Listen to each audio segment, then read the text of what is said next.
കോൺഗ്രസ് നേതാവ് V T ബൽറാമിനെ രൂക്ഷമായി വിമർശിച്ച് മന്ത്രി എം.പി. രാജേഷ്. സമൂഹ മാധ്യമങ്ങളെ അന്തസ്സുള്ള രാഷ്ട്രീയ വിമർശനത്തിന് ഉപയോഗിക്കാത്ത ആളാണ് വി ടി ബൽറാം.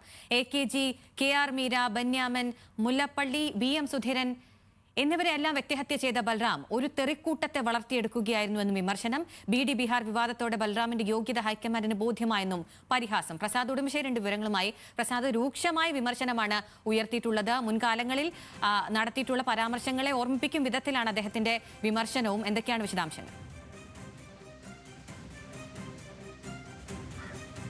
അഖില, എടുത്തു പറയേണ്ടത് സമീപകാലത്ത് എം.പി. രാജേഷ് നടത്തിയിട്ടുള്ള അതിരൂക്ഷമായ ഒരു വിമർശനമാണ് വി ടി ബൽറാമിന് ഇപ്പോൾ എതിരെയുള്ളത് എന്ന് തന്നെ പറയാം. കഴിഞ്ഞ ദിവസമാണ് KPCC ഡിജിറ്റൽ മീഡിയ സെല്ലിന്റെ പോസ്റ്റ് വലിയ തോതിൽ വിവാദമായിട്ടുള്ളത്. BDയും ബീഹാറും ബിയിൽ തുടങ്ങുന്നു എന്ന പോസ്റ്റ്, അത് ബീഹാറിൽ BJP അത് ഏറ്റെടുക്കുകയും ബീഹാറിനെ അപമാനിക്കുന്ന തരത്തിൽ വലിയ പ്രചരണമാക്കുകയും ചെയ്തിരുന്നു. ആ സാഹചര്യത്തിൽ കൂടിയാണ് ഇപ്പോൾ ഈ വിമർശനം ഉയർന്നു വന്നിട്ടുള്ളത്. എം.പി. രാജേഷ് പറയുന്നത്, ബീഹാറിൽ BJP അടിപതറി നിൽക്കുന്ന ഒരു സാഹചര്യത്തിലാണ് അവരെ സഹായിക്കുന്ന തരത്തിൽ, അവർക്കൊരു ആയുധം എറിഞ്ഞു കൊടുക്കുന്ന തരത്തിൽ ആ പോസ്റ്റ് വന്നത്. അതുകൊണ്ട് തന്നെ ഇതിന്റെ പിന്നിൽ എന്താണ് യഥാർത്ഥ ഉദ്ദേശം എന്ന് പറഞ്ഞുകൊണ്ടാണ് ഈ വിമർശനങ്ങളെല്ലാം തന്നെ തുടങ്ങുന്നത്. ഒടുവിൽ ഹൈക്കമാൻഡിന് തന്നെ വി ടി ബൽറാമിന്റെ യോഗ്യത മനസ്സിലായി എന്ന് പറയുന്നുണ്ട്. ഓരോ കാര്യങ്ങളും വി ടി ബൽറാം നടത്തിയിട്ടുള്ള വിമർശനങ്ങളിൽ അതിൽ ഏറ്റവും വലിയ വിവാദമായി തുടങ്ങിയത് AKGക്കെതിരെ V T Balram നടത്തിയിട്ടൊരു വിമർശനമായിരുന്നു.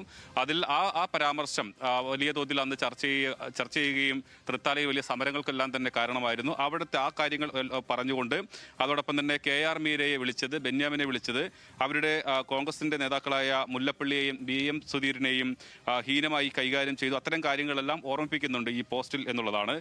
G Sukumaran നായരെ, NSSന്റെ ജനറൽ സെക്രട്ടറി G സുകുമാരൻ നായരെ പെരുന്നയിലെ കോപ്പ് എന്ന് വി ടി ബൽറാം വിളിച്ചു. അങ്ങനെ ഒരു തരത്തിലുള്ള അധിക്ഷേപങ്ങൾ മാത്രമാണ് വി ടി ബൽറാം നടത്തിയിട്ടുള്ളത്.